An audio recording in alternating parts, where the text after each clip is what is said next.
Hello प्यारे दोस्तों। आज हम शादी एक अनोखा बंधन कहानी का 5वां भाग लेकर आ गए हैं। तो चलिए आज की कहानी को शुरू करते हैं।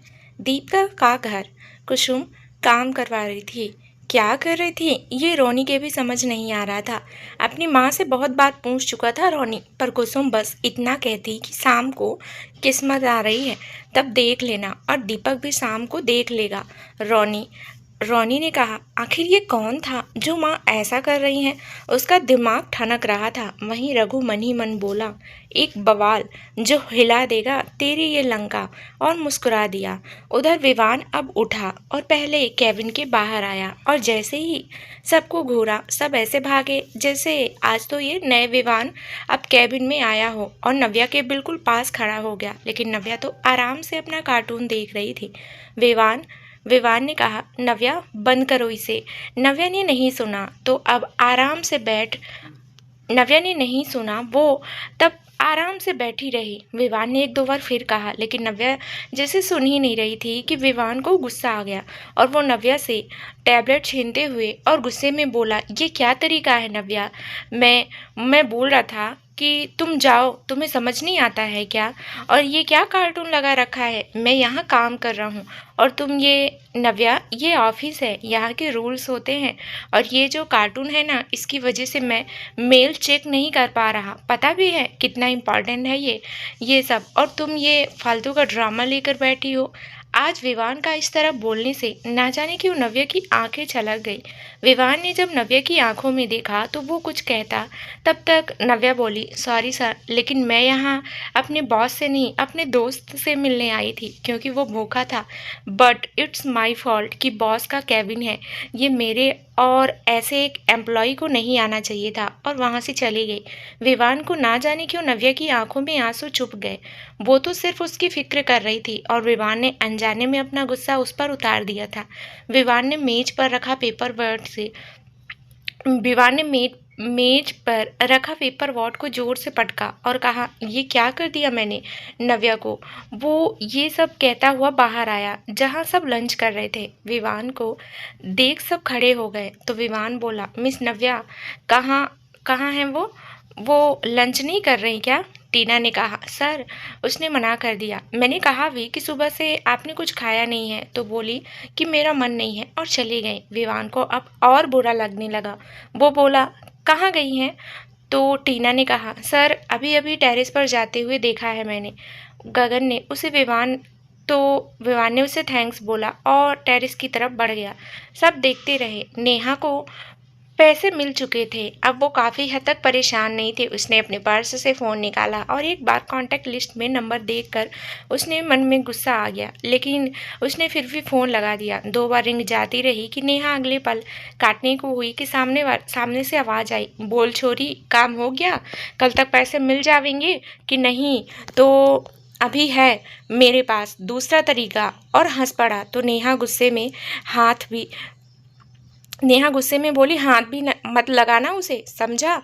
और तेरे पैसे तुझे कल तक मिल जाएंगे, और इस बीच उसे कुछ हुआ ना तो तेरा जो होगा सो होगा, पर तू अपना जनाजा निकालने की तैयारी कर लेना। ताऊ ताऊ ताऊ ताऊ गुस्से में बोले, ए छोरी, बड़ी जवान खुल गई तेरी, बंद कर, मैं अच्छे से जानूं, बता, करूं बंद? नेहा बोली, तू फिर सोच ले कि जो टुकड़े मैं दे रही हूँ वो चाहिए या नहीं, क्योंकि अगर मैं बंद की ना तो तेरा ये टुकड़ा भी फ़ोन काट देती है। इतना कह के गुस्से में, ताऊ अब देखना होगा कि इसके पर कौन भर रहा है। वहीं विवान टेरेस पर आता है तो नव्या सामने की तरफ चुपचाप खड़ी थी। विवान धीरे धीरे उसके पास आके खड़ा हो जाता है और कहता है, किसी ने डांट दिया?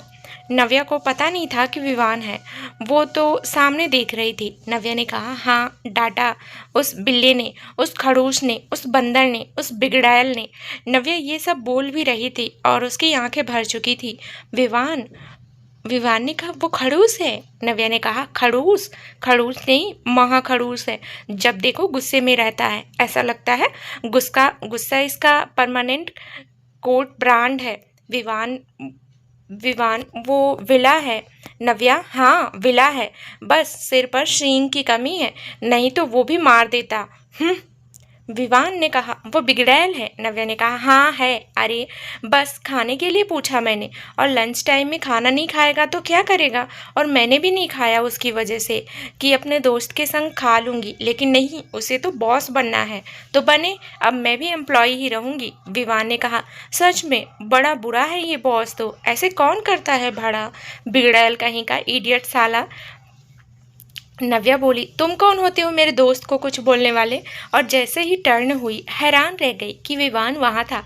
एक पल को तो वो रुक गई, फिर उसे नीचे जो हुआ वो याद आ गया, और वो बोली, सर आप यहाँ कैसे, आप तो बहुत बिजी हैं, फिर यहाँ नहीं होना आपको यहाँ। और जाने लगी तो विवान ने उसका हाथ पकड़ लिया। नव्या ने कुछ नहीं कहा तो विवान ने उसे सामने सीमेंट से बनी एक पठार पर बैठाया। नव्या की आंखों में आंसू थे तो विवान उसके पास बैठा और अपनी रुमाल से आंसू पोंछने लगा और बड़े प्यार से कहा, सॉरी नव्या, मुझे ऐसे गुस्सा नहीं करना चाहिए था, लेकिन मैं समझ ही नहीं पाया और फिर काम का स्ट्रेस तुम पर उतर गया। सॉरी ना, विवान ने बड़े प्यार से कहा। लेकिन नव्या तो नव्या है, वो बोली, पता है मैंने कुछ नहीं खाया और तुमने भी नहीं खाया था, इसलिए बस तुम्हें लंच के लिए बुलाने आई थी और तुमने इतना डांट दिया, सुन तो लेते। और फिर तुमने 10 मिनट बोले थे तो उस 10 मिनट में क्या करती, इसलिए कार्टून देखने लगी, पर मुझे क्या पता था एक गुस्सैल कार्टून तो पहले ही कैबिन में है। अब मुझे बात ही नहीं करनी है आपसे, आपको बॉस बनना है, अब बॉस ही रहो। इतनी जोर से डांटा मुझे और रोने लगी। विवान को नव्या का ऐसे रोना ना जाने क्यों अच्छा नहीं लगा तो उसने उसे गले लगा लिया। नव्या जैसे शौक ही रह गई। ये पहली बार था जब विवान ने उसे गले लगाया था। विवान नव्या से गले लगाकर बोला, नव्या प्लीज़ सॉरी, आगे से ऐसे नहीं करूँगा, पर तुम रो नहीं, मुझे अच्छा नहीं लग रहा। नव्या धीरे से बोली, विवान। तो विवान ने एकदम से नव्या को छोड़ा और दोनों इधर उधर देखने लगे। नव्या बोली, एक शर्त पर। विवान ने कहा, क्या। नव्या बोली, भूख लगी है और जितना देर तुम करोगे मैं फिर नाराज़ हो जाऊंगी, और लंच के टाइम बस। ओके ओके, विवान ने कहा, हाँ जी प्रॉमिस, नहीं तो मेरा केविन जिंदा नहीं रह पाएगा, जोर से, और हंस पड़ा। तो नव्या ने उसे घूरा तो विवान बोला, ओके बाबा सॉरी, चलो मेरे पेट में चूहे कूद रहे हैं। तो दोनों मुस्कुराकर नीचे आ गए और लंच किया। वहीं आज नव्या को विवान को भी अपनी ही हरकतों से हंसी आ रही थी। रात हो गई थी, सब निकलने लगे तो नव्या और विवान भी जाने को हुए कि दीपक भी वहाँ से जाता दिखा। उसने जब नव्या को देखा तो उसे एक बार फिर गुस्सा आ गया। उसने देखा कि दोनों बाहर जा रहे हैं तो वो खुद से बोला, सुबह से मुझे घुमा रही है, अब देख। और उसने इधर उधर देखा, फिर बाहर निकलते हुए नव्या के बिल्कुल पास से निकलते हुआ जिसे वो नव्या को छू पाता, विवान उस तरफ हो गया और दीपक को हल्का सा धक्का लगा तो वो गिरता कि विवान ने उसे पकड़ा, लेकिन तब भी दीपक को टेबल का कोना लग गया और वो बोला, आ।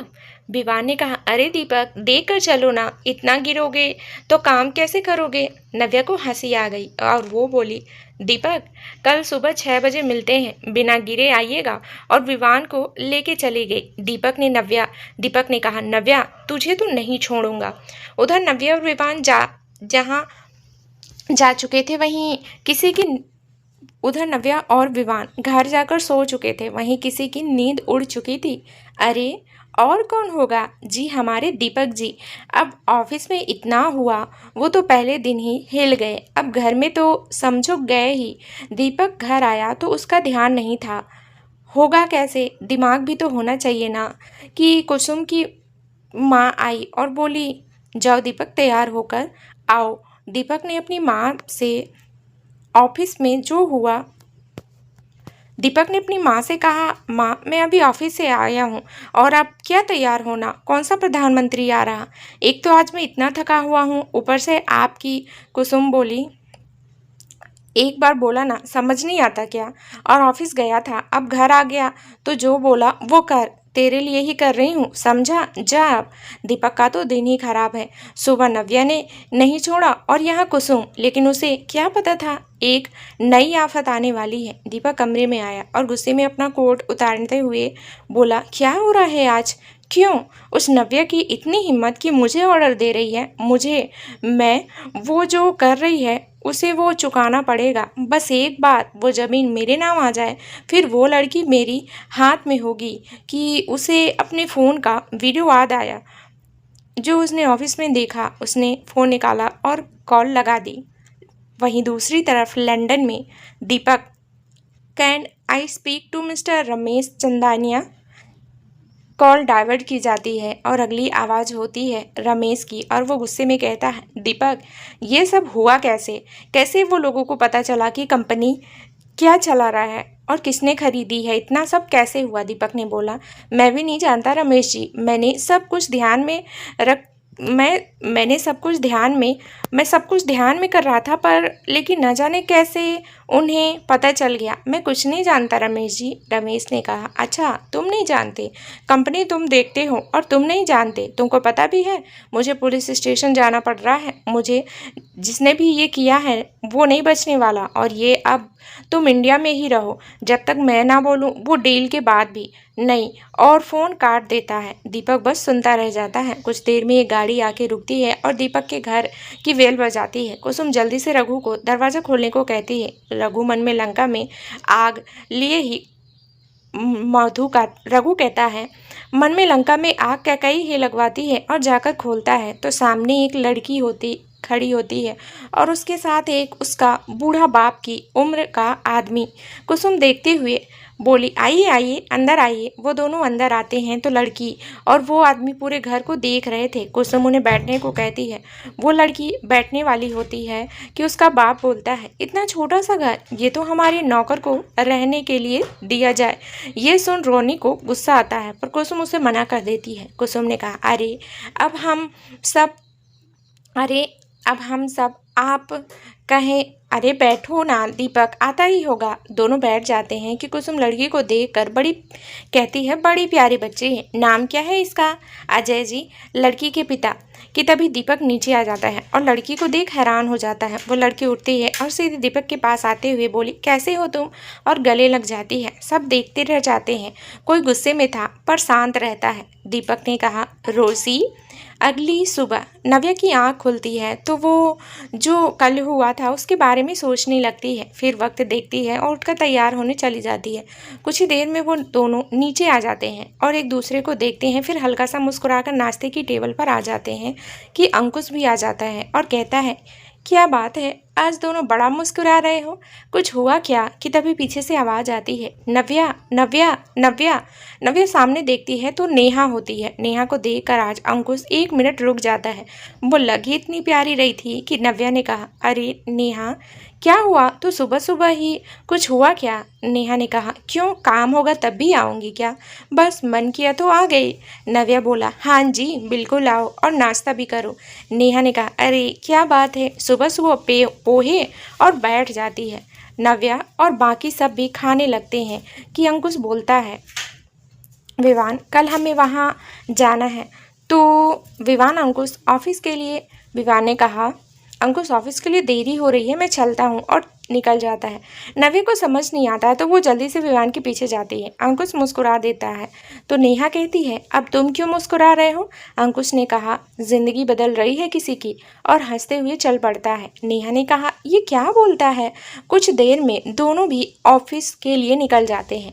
वहीं नव्या विवान ऑफिस आते हैं तो दीपक वहां आ चुका था। सुबह 6 बजे ही नव्या ने उसे देखा तो रुक गई। विवान बोला, मिस नव्या, आप अपना काम देख लें, और दीपक आप भी अपना काम करें, और अपने कैबिन में चला गया। नव्या दीपक से बोला, ये रही फाइल, पढ़ो इसे, और 1 घंटे में मुझे कैबिन में चाहिए, और चली गई।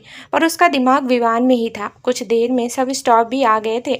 सब अपना अपना काम कर रहे थे। नव्या विवान से बात करना चाह रही थी पर कैसे करती और क्या, ये उसे समझ नहीं आ रहा था कि रागिनी को अंदर आते देख सबके रंग उड़ गए।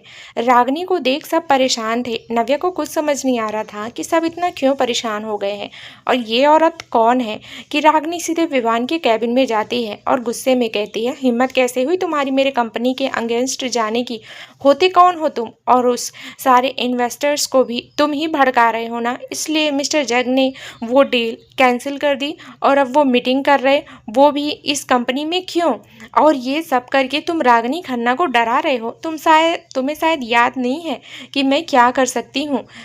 जैसे तेरी माँ को। वो इतना ही बोल पाई थी कि विवान के चीखने की आवाज़ आई, जिसे सुन पूरा ऑफिस हिल गया। नव्या भी विवान को ऐसे देख चौंक गई। वो इतना ही। विवान, बस अब मुंह मत खोलना, नहीं तो मैं भूल जाऊंगा कि आप उम्र में बड़ी हैं। मेरे से मेरी माँ का नाम भी आपके जुबान पर नहीं आना चाहिए, मिस रागनी। और क्या कहा आपने? आपकी आपकी डील तो रागनी, आपकी तरह गिरा नहीं हूँ मैं जो छीन कर हासिल करूँ। आपके वो पति देव, ये आप वो आपके पति देव और आप यही कर सकती हो दोनों। और हाँ, ये जो बकवास आपने की है ना, ये मेरे साथ ऑफिस में रिकॉर्ड हो चुका है। अब आप चाहती हैं कि मैं कोई एक्शन लूँ तो बता दीजिए। रागनी ने कहा, एक्शन लोगे तुम? क्या कर लोगी बताओ? क्या मैं ऐसे कुछ मिनटों में तुमको बर्बाद कर दूंगी? विवान ने कहा, बर्बाद तो बहुत पहले आप कर चुकी हैं, अब तो आपकी बारी है। और जाइए यहाँ से, नहीं तो मैं क्या करूँ मैं सोच भी नहीं सकता। रागिनी गुस्से में वहाँ से निकल जाती है। नव्या ये सब देख रही होती है, उसकी नज़र रागिनी पर जाती है, पर रागिनी चली जाती है। इस वक्त सब जानते थे कि विवान के पास जाना सही नहीं है, लेकिन नव्या ये सब नहीं जानती थी। उसे बस विवान की फिक्र थी, तो वो अंदर जाने लगी तो टीना ने रोका, नहीं नव्या, इस वक्त विवान सर को अकेले रहने दो। वो टीना टीना से बोली, मैं नहीं रुक सकती बस तुम पर। नव्या कुछ भी बोली वो नव्या तुम कुछ भी बोलोगी वो डांटेंगे, लेकिन डांटेंगे तो डांट ले, पर नहीं, मैं नहीं रुक रही हूँ। नव्या सीधे विवान की ऑफिस में आ गई, लेकिन जब उसने सामने देखा तो हैरान रह गई। विवान बिल्कुल शांत था। नव्या को देखकर वो नव्या, तुम कुछ काम था क्या?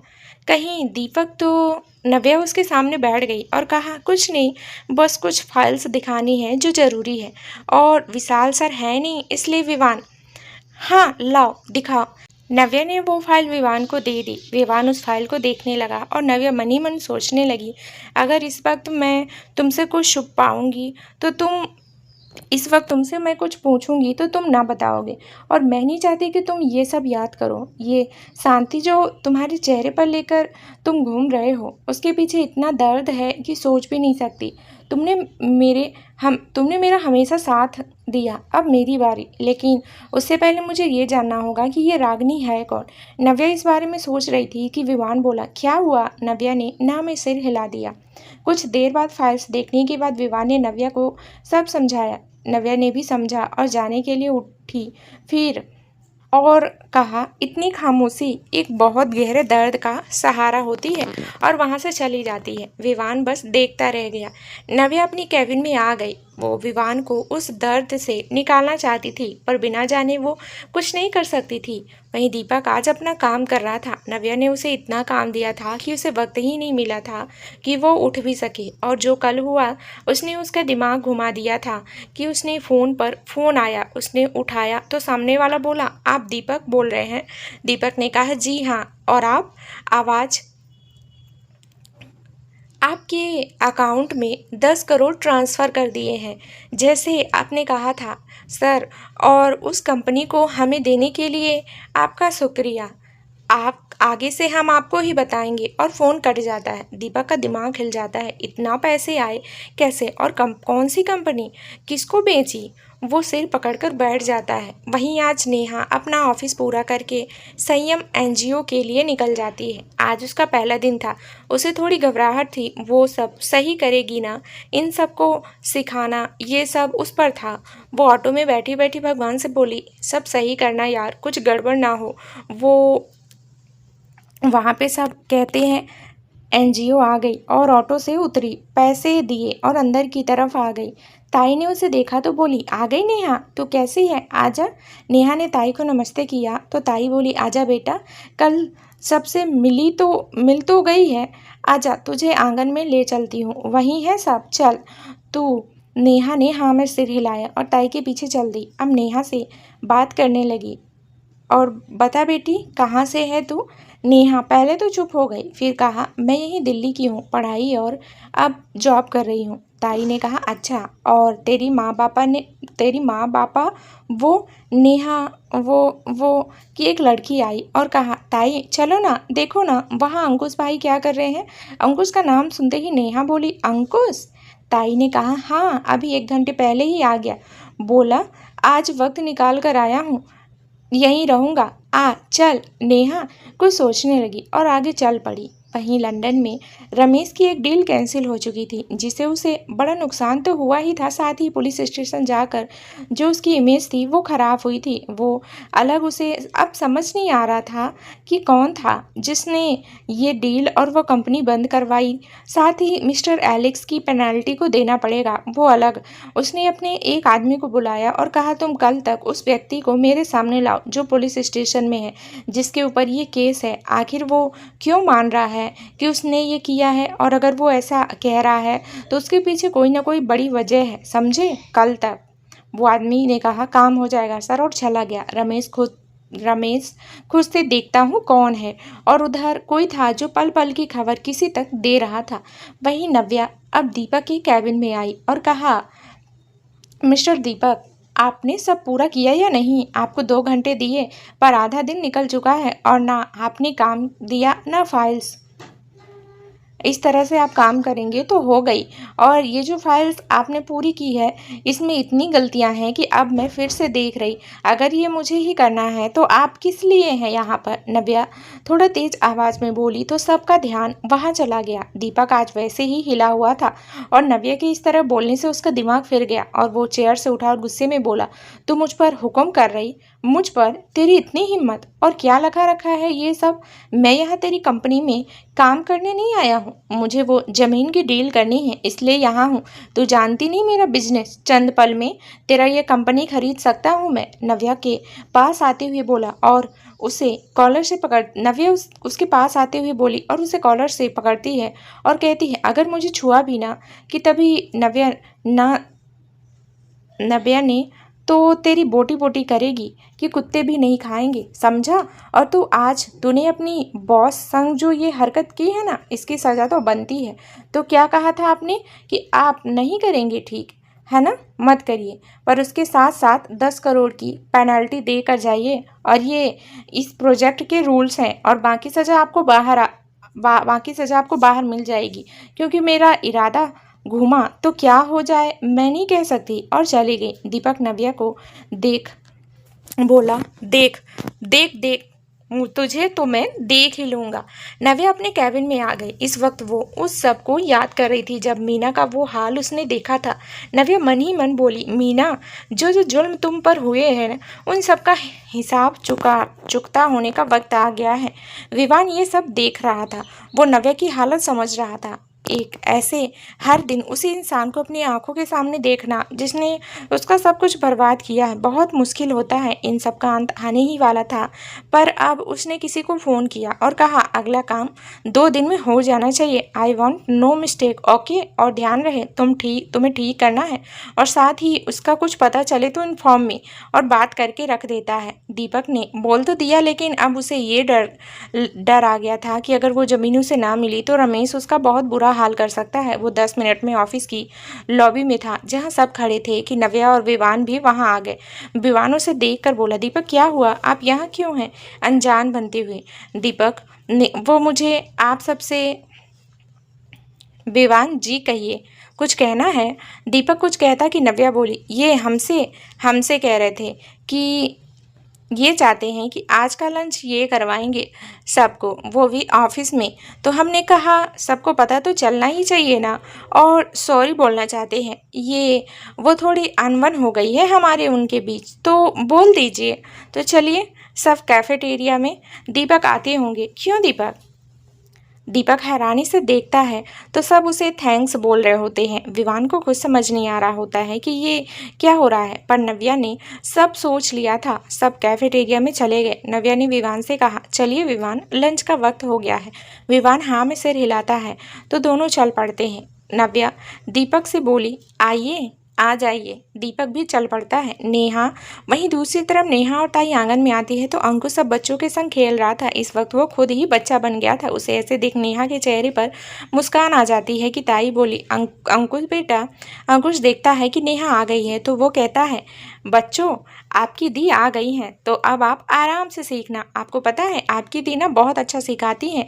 अब तुम भी सब सीखना ताकि लड़ सको खुद के लिए। एक लड़की नेहा के पास आते हुए बोली, दी हम सीखेंगे। भाई ने बताया बहुत अच्छे हो, हमें भी सिखाओगे ना दी? नेहा ने कहा, हाँ हाँ क्यों नहीं। सब लड़कियां खुश हो जाती हैं और अपनी अपनी जगह आ जाती हैं। ताई भी किसी काम से जाती हैं। नेहा अब अपना बैग सामने रखती है और सिखाना शुरू करती है। उसका डर जो था वो कहीं ना कहीं अंकुश की वजह से अब नहीं था। क्लास ओवर की। थोड़ी देर में क्लास ओवर की और सबको कल आने का बोलकर करीब 1 घंटे बाद नेहा को कहा। अंकुश अब भी वहीं था। नेहा आई उसके पास और बोली, थैंक्स अंकुश। अंकुश ने कहा, थैंक्स पर क्यों? नेहा बोली, क्योंकि तुम यहाँ आए। मैं बहुत डर रही थी कि कैसे होगा, सब अच्छे से होगा कि नहीं। कि अंकुश बोला, नहीं थैंक्स मत बोलो। मैं तो ये देखने आया था कि आज तुम क्या करने वाले। कहीं बच्चे डर गए तो क्या होगा मेरे बच्चों का। और हंस पड़ता है। नेहा मुंह बनाते हुए बोली, अच्छा रुको अभी। और उसके पीछे आती है कि धक्का लगता है और वो गिरती कि अंकुश उसे पकड़ लेता है। दोनों के एक दूसरे को देखने लगते हैं कि तभी सब बच्चों की हंसने की आवाज़ आती तो अंकुश एकदम से नेहा को छोड़ देता है और नेहा ज़मीन पर गिरती है और कहती है, आउच। अंकुश मर गया।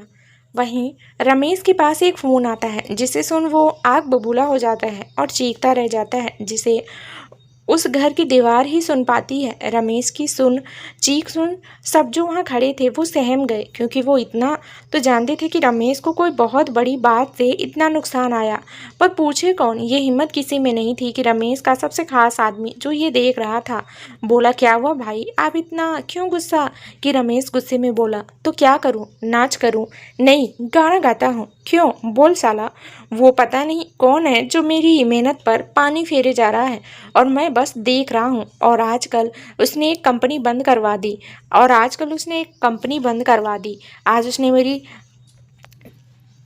मेरी 4 कंपनी जो किसी के और इस बारे में इस बारे इस बार मेरे बारे में इतना सब लिखा है, हाथ नहीं लगी। अब तक उसने वो भी बंद करवा दी। सोच भी नहीं सकता आखिर ये चाहता क्या है मेरे से और क्यों मेरे पीछे पड़ा है। जो भी इसने मेरे से पंगा लेकर सही नहीं किया है, देखता हूँ मैं भी। और अखबार अपने साथियों के पास रखता है। एक उससे से उठता है और अखबार जैसे ही पढ़ता है उसके होश उड़ जाते हैं, क्योंकि पहली हेडलाइन थी that the famous business Ramesh company are take over by mister VK and also send money to orphanage. अब बाकी सब देख रहे थे, क्योंकि रमेश की कंपनी का जो इनलीगल मनी था वो उस वीके ने कैसे गवर्नमेंट को दे दिया था। साथ ही साथ उसके लंदन में रहने तक के पैसे भी नहीं छोड़े थे उसके पास। एक बार पुलिस के निगाहों में आने के बाद अब वो यहाँ नहीं रुक सकता। इन शॉर्ट उसका लंदन का बिजनेस अब बंद की कगार पर था, जिसे सिर्फ एक नाम ने बर्बाद किया था, वीके। और कोई था जो सोच रहा था कि वक्त आ गया है। दीपक को बहुत हैरानी थी कि नव्या ने उसे एक लंच की ट्रीट के लिए क्यों कहा, वो समझ नहीं पा रहा था। वहीं विवान अब नव्या से बोला, नव्या ये लंच दीपक की तरफ से क्यों, इतनी सी सजा दोगी तुम उसे, ऐसे कैसे? तो नव्या बोली, विवान आप देखते जाओ, बस मैं इतनी शांत कैसे हो सकती हूँ। ये सुन विवान हल्का सा मुस्कुरा दिया। दोनों अब कैफेटेरिया में आए तो अब सब पहले से ही आ चुके थे। नव्या भी विवान के साथ सीट पर आ गई। दीपक से एक लड़की बोली, सर बताइए ना क्या ट्रीट है। दीपक कुछ कहता कि नव्या बोली, आप सब अपनी पसंद का कुछ भी ऑर्डर कर सकते हैं। ये सब दीपक ने ही मुझे कहा और साथ ही कहा है कि फ्री की फिक्र की कोई बात नहीं है, ये सब देख लेंगे। दीपक को गुस्सा आ रहा था और वो अपने पैसे खर्च करेगा जो पैसे के लिए ना जाने क्या क्या कर देता है, और यहाँ उसे ट्रीट देनी पड़ रही है। उसने झूठी मुस्कान से कहा, ज़रूर क्यों नहीं, आप सब बताइए ना क्या लेंगे। सबने अपने अपने ऑर्डर देने लगे तो एक वेटर आया तो नव्या बोली, काका आज आप बैठिए। आप हमेशा हम सबके लिए इतना कुछ करते हैं, तो आज आप भी इस ट्रीट में शामिल होंगे। काका ने कहा। पर बेटी नव्या कुछ कहते कि विवान बोला, प्लीज़ काका मान जाइए ना, नहीं तो मैं नाराज़ हो जाऊंगा। काका कुछ कह ना पाते और बैठ जाते हैं, तो नव्या दीपक से कहती है, दीपक आप आज क्यों नहीं सबको सर्व करते हैं? आप बड़े हैं, पर सर्व करने में कुछ होता थोड़ी है। हम सब भी तो अपना काम करते हैं ना, और काका भी करते हैं, तो आज आप करें। आप सबको सर्व करेंगी आज आप। दीपक और बाकी सब बहुत हैरानी से देखने लगते हैं, पर विवान बात को संभालते हुए कहता है, नव्या कहना चाहती है कि दीपक आज ट्रीट दे रहे हैं तो खुद सबको देंगे, और अच्छा लगेगा ना उन्हें कि कितने हम्बल और केयरिंग हैं दीपक। क्यों दीपक जी? सब खुश हो जाते हैं और दीपक गुस्से में भर जाता है। वो कह नहीं पाता, वो जाके सबको देने लगता है। नव्या उसे देख रही होती है। दीपक नव्या और विवान के पास जाके उनका ऑर्डर देता है, तो नव्या उसे थैंक्स बोलती है। दीपक गुस्से में जाने लगता है कि नव्या जाकर वो प्लेट गिरा देती है, जिसे वो सीधे दीपक के हाथ पर गिरता है। गर्म होने की वजह से उसका हाथ बिल्कुल जल जाता है। वो एकदम से चीख देता है, तो नव्या बोलती है, लगता है जलन पहली बार हुआ है। दीपक गुस्से में देखता है, तो नव्या काका से बोली, काका बर्फ दे देना इन्हें, और चली जाती है। बाकी सबको विवान बोलता है, आप सब भी वापस काम पर जाएं, लंच हो चुका है, और दीपक तुम अपना हाथ देख लेना। सब चले जाते हैं। दीपक जाने लगता है कि काका उसे रोकते हैं। दीपक गुस्से में बोला, क्या है?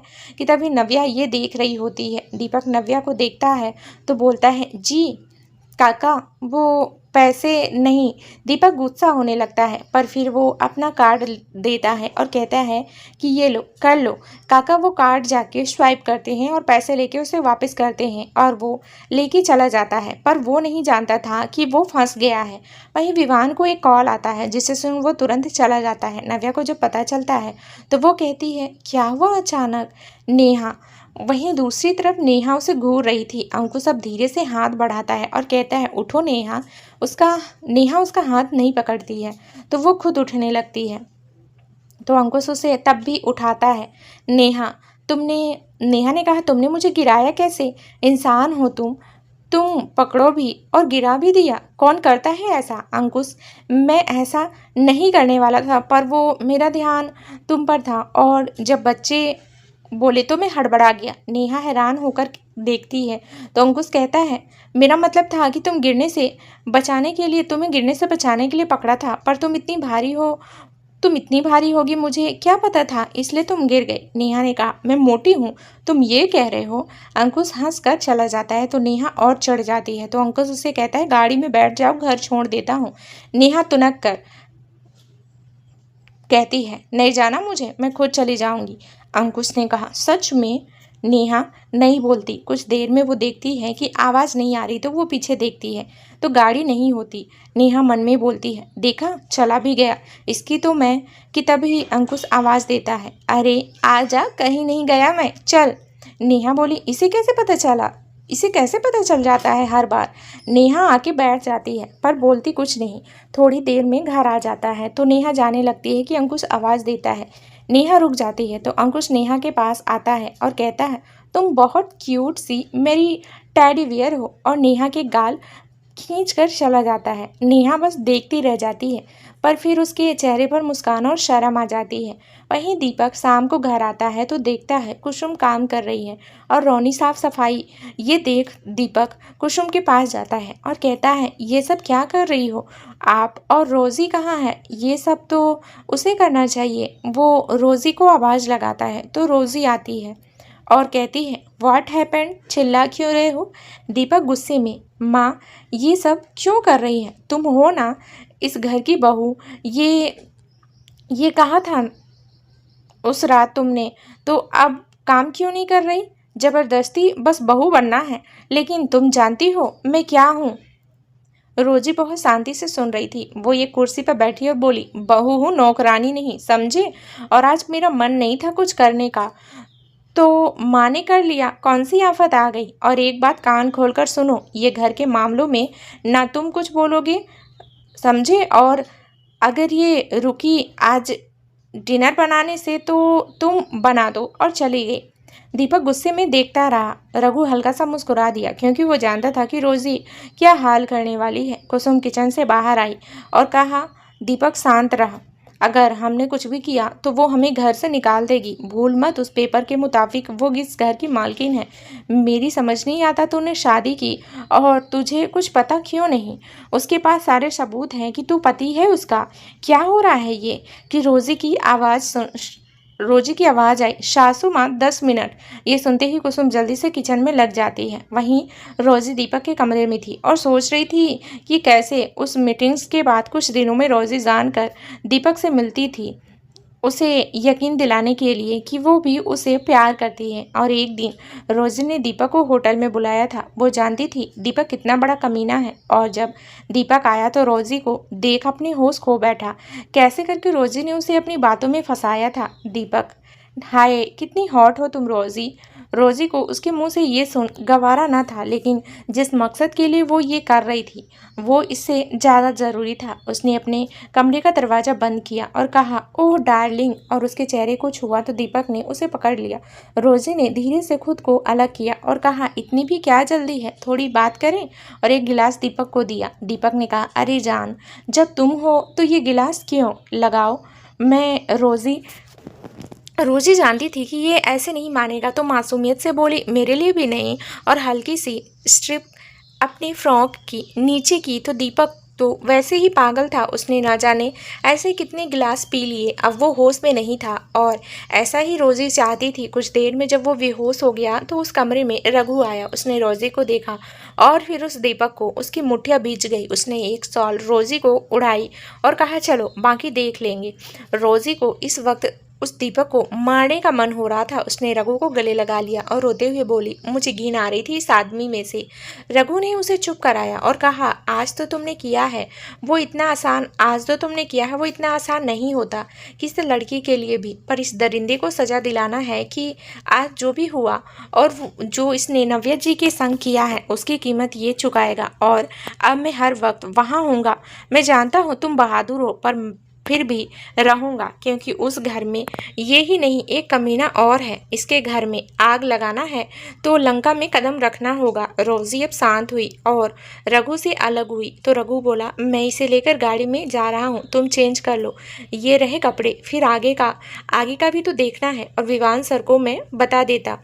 वो दीपक को उठाता है और मन तो उसका इतना था कि साले को यहाँ धो देता, पर अभी नहीं। वो उसे लेकर गया तो रोजी बोली, मेरे कपड़े कैसे तुम।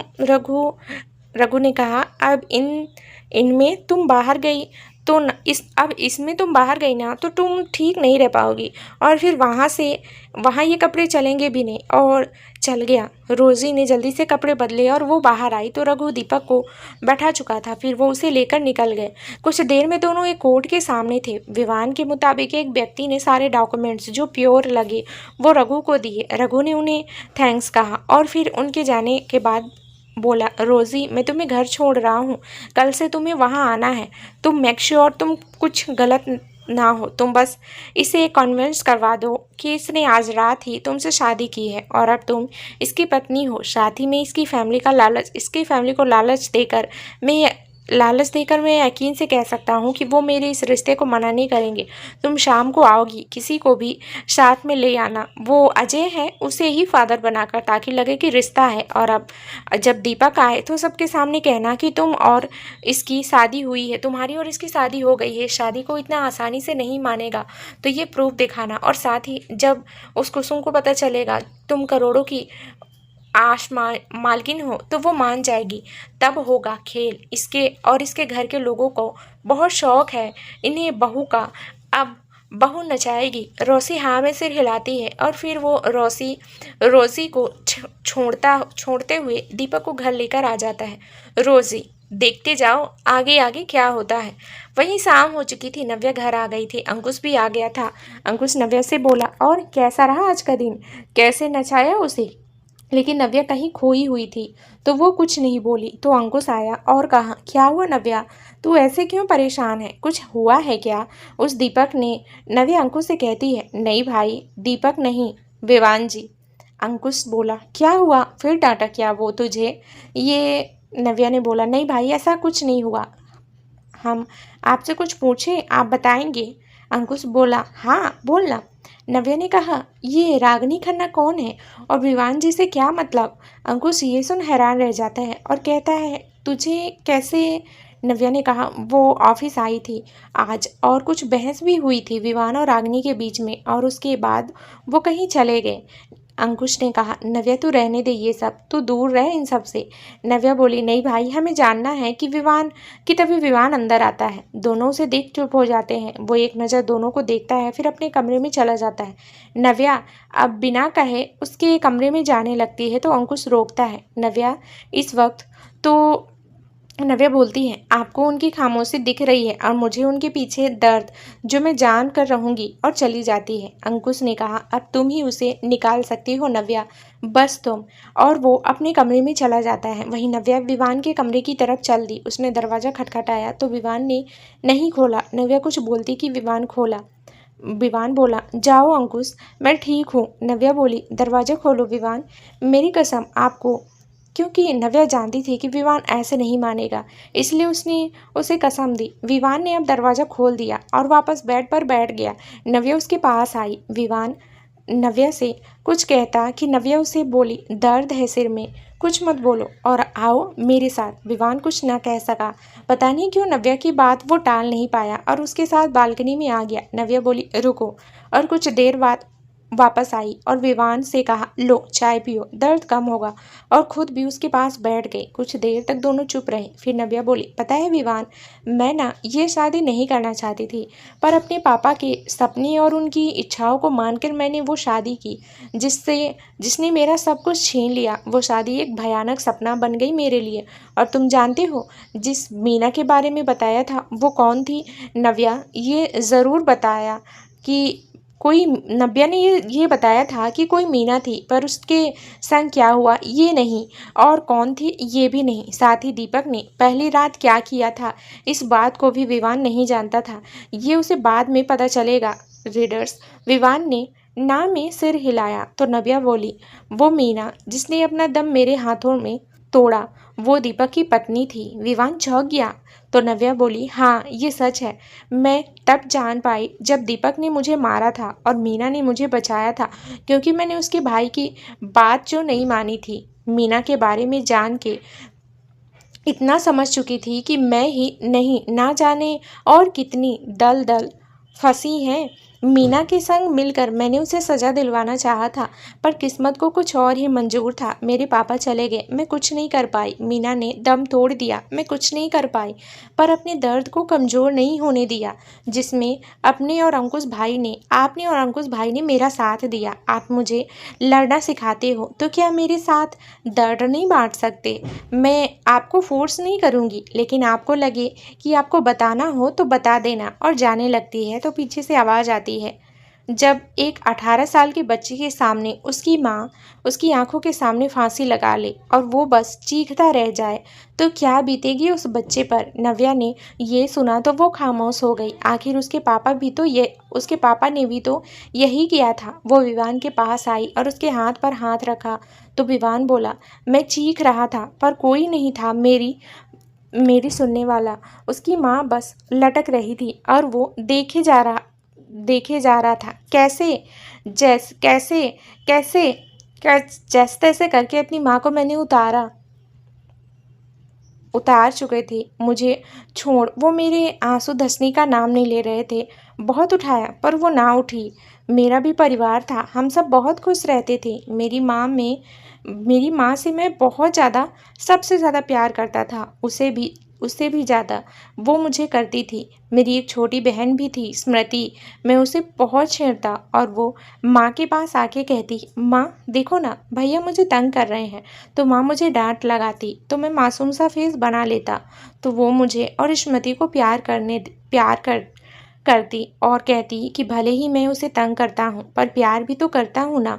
और वो हंस पड़ती। सब बहुत अच्छा था, लेकिन कहते हैं ना, तूफान का आने का कोई समय नहीं होता, और मेरे साथ भी यही हुआ।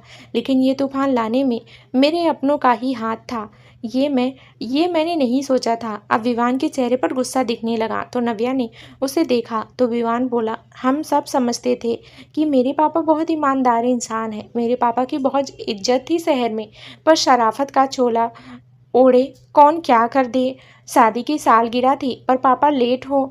उस दिन मेरी माँ की उस दिन मेरी माँ के साथ अक्सर ऐसा हो जाता था। माँ ने मुझे और स्मृति को खाने को बोला। स्मृति को तो माँ ने खिला दिया, पर मैं किसी काम का बोल वहाँ से चला गया था।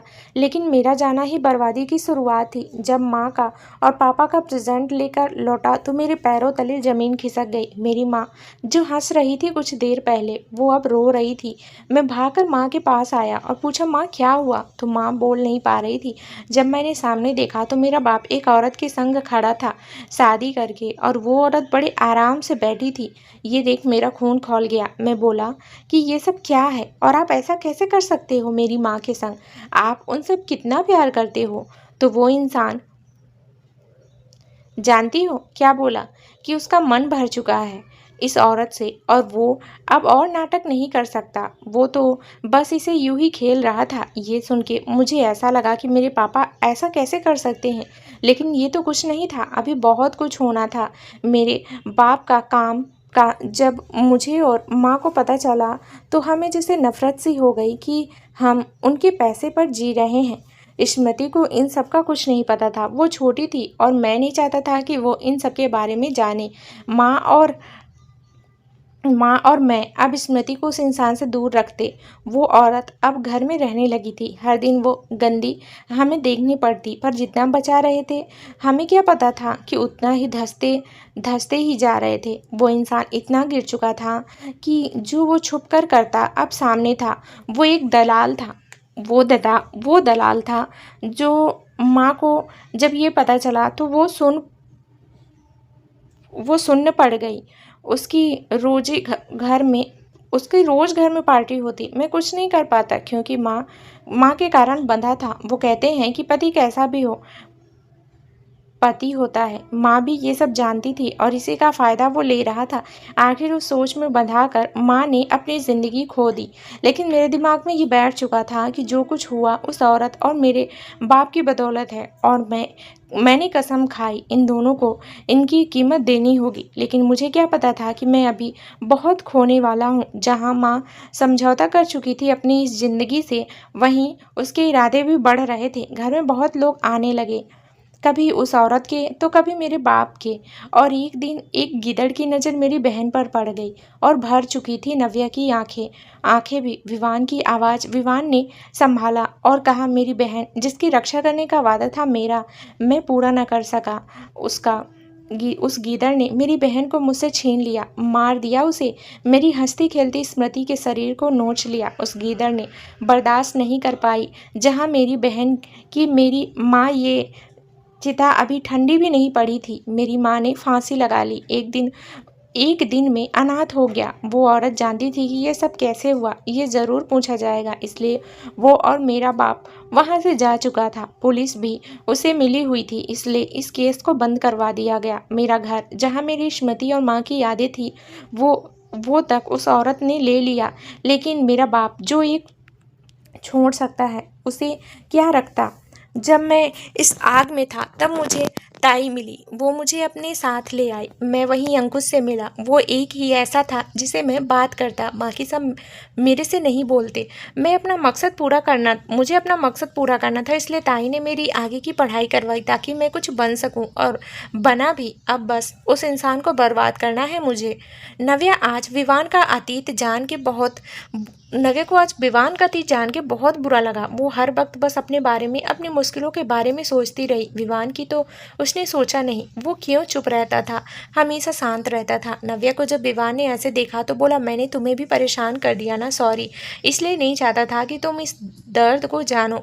मैं उन सबको सज़ा ज़रूर दूंगा। नव्या बस देख रही थी कि विवान अभी ये सोच रहा है कि मैं परेशान हूँ। नव्या विवान से बोली, एक बात मानोगे? विवान ने पूछा, क्या? नव्या उसके पास आई और उसका सिर अपनी गोदी में रख के बोली, आज बस आंखें बंद करो और सुकून से सो जाओ, बस। विवान नव्या को सुन रहा था। कैसे वो जान गई कि इस वक्त वो कितना टूटा हुआ है। विवान ने भी अपनी आंखें बंद कर ली।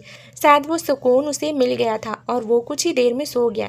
नव्या ने विवान को सोते हुए देख बोली, आज तक तुमने मेरी मदद की, अब मेरी बारी है। तुम शायद ना बताओ पर मैं जान गई हूँ कि वो औरत है कौन।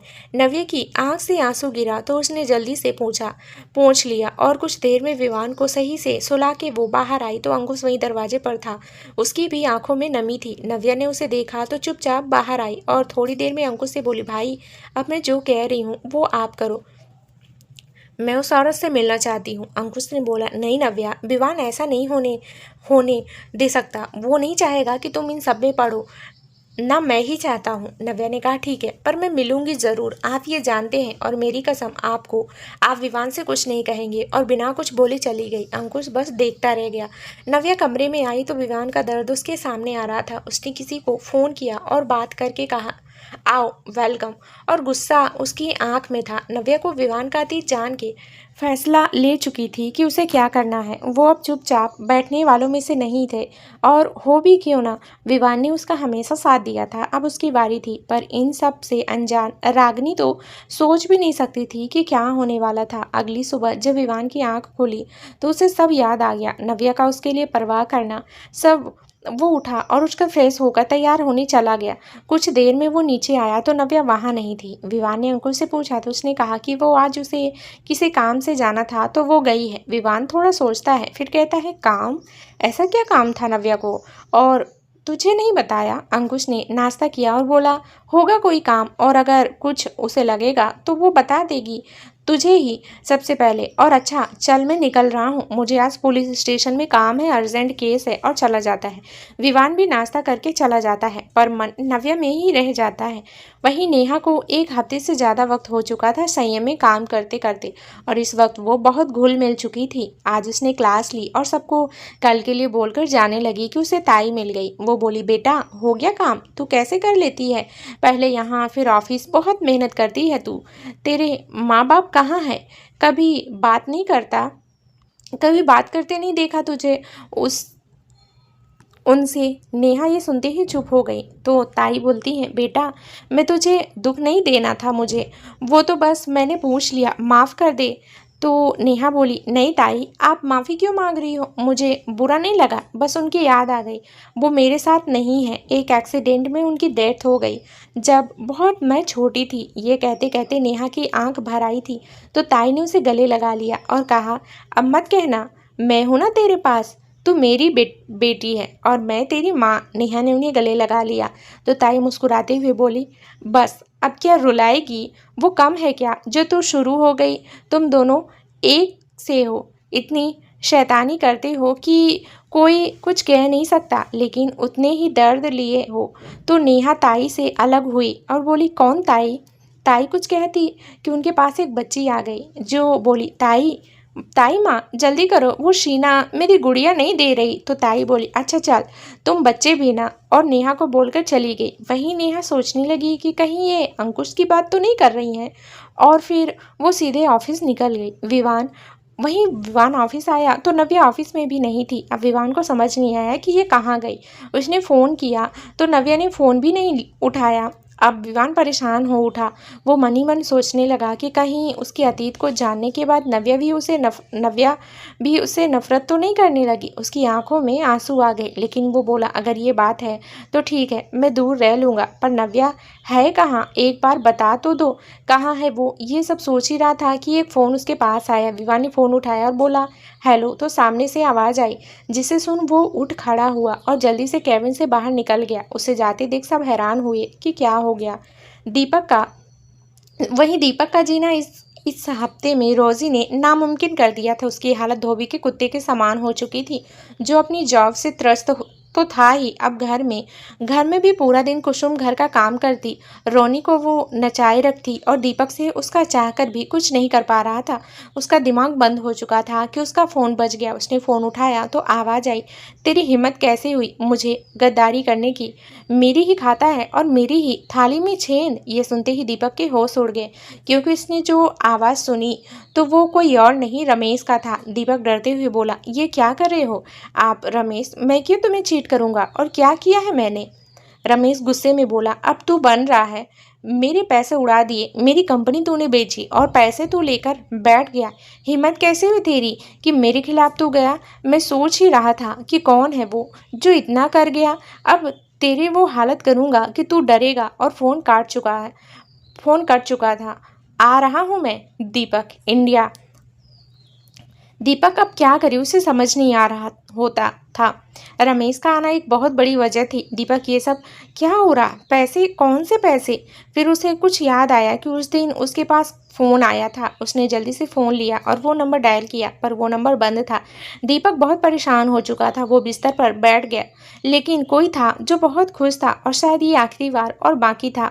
उसकी तरफ से उसने किसी को फ़ोन किया और चला गया। एक घर के बाहर नव्या खड़ी थी। वो घर बड़ा था। नव्या ने पूरा देखा और एक गहरी सांस लेकर अंदर आई कि तभी एक आदमी ने उसे रोका। कौन है आप और यहाँ क्या कर रही हैं? नव्या ने उसकी बात का जवाब नहीं दिया और सामने देखते हुए बोली, नीचे आ। नव्या की इस तरह बोलने से वो आदमी थोड़ा हैरान हुआ कि ये ऐसे क्यों बोल रही है, लेकिन नव्या को जैसे कोई फर्क ही ना था। वो आदमी कुछ कहता कि नव्या बिना उसे देखे बोली, 5 मिनट है तेरे पास, बुला नीचे उसे, क्योंकि वो नहीं आई तो मैं क्या करूँगी ये तो सोच भी नहीं सकता।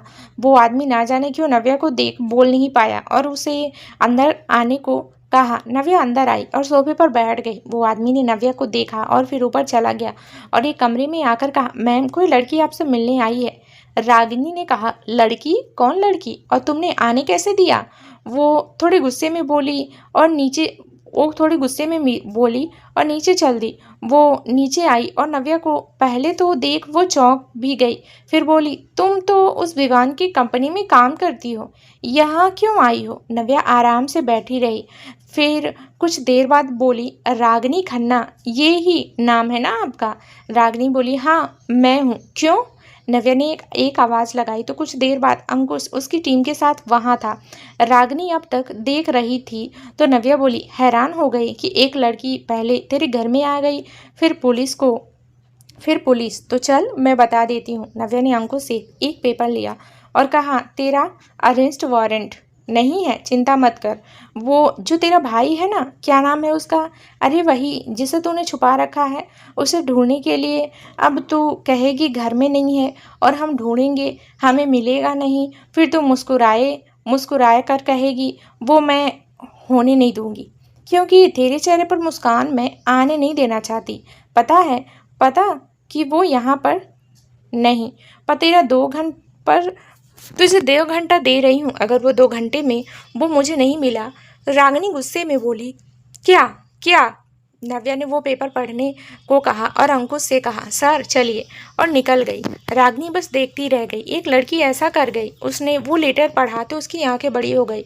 उसने कुछ देर बाद किसी को फ़ोन मिला दिया। वहीं अंकुश गाड़ी में नव्या से बोला, नव्या वो करेगी ये कहीं?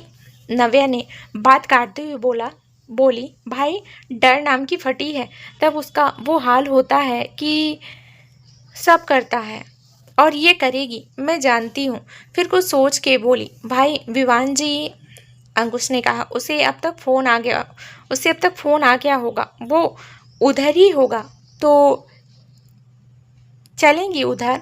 नव्या ने कहा, नहीं भाई अभी नहीं, वक्त आने दो फिर देखते हैं।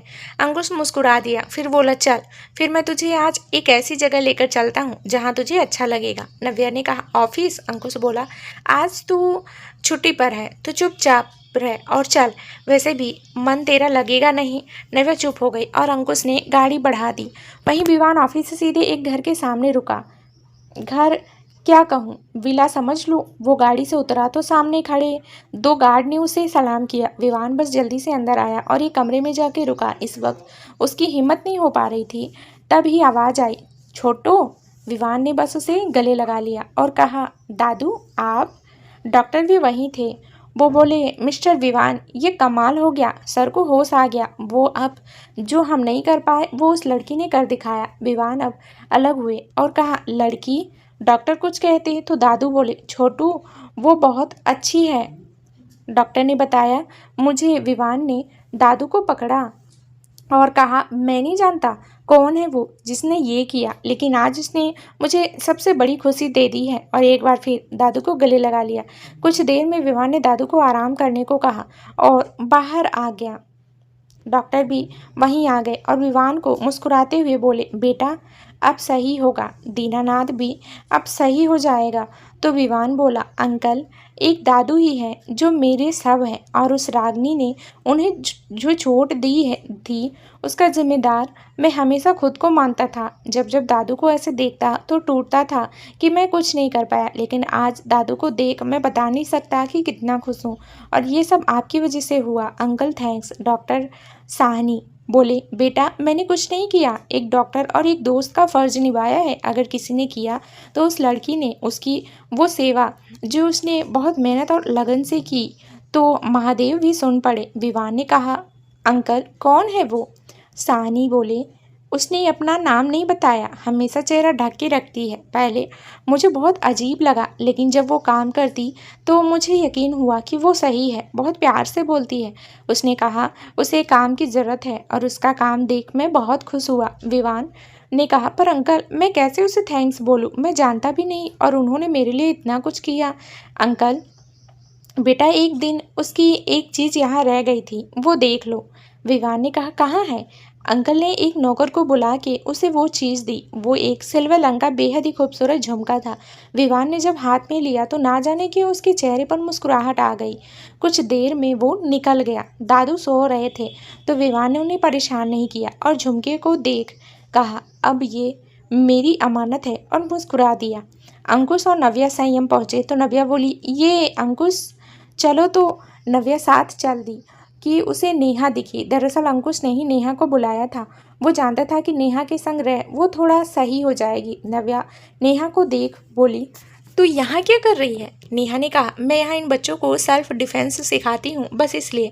नव्या हैरानी से, इसलिए तू जल्दी जाती है और फिर यहाँ आती है, पर कब हुआ ये, और तू आई कैसे? तो नेहा ने नव्या को देखा, फिर अंकुश की तरफ देख, इसने कहा था, और ये काम जब इतना सही है तो मैं क्यों मना करती, तू बता।